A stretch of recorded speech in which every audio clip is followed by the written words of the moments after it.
Becherovka má už viac ako 200 rokov a jej konzumenti takmer tiež.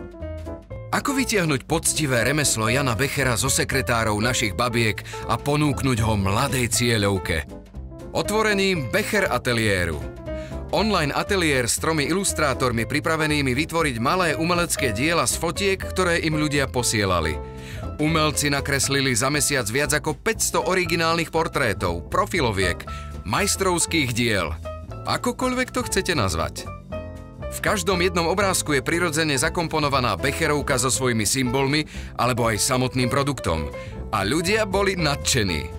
Uploadovali, šérovali, hashtagovali, písali e-maily a každý deň už pred polnocou stáli pred ateliérom. Z kresieb sa stávali nové profilovky, cover fotky, Instagram posty a hashtagy Becher Atelier a Forever Jan začali byť populárne.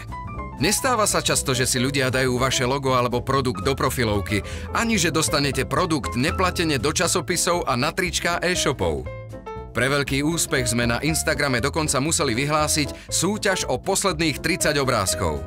A na záver sme usporiadali skutočnú vernisáž, kde si ľudia mohli prísť obzrieť ilustrácie, spoznať osobne ilustrátorov a vychutnať si Becherovku. To bolo predtým, ako sme všetkým poslali skutočné obrázky poštou. A šérovanie začalo odznova.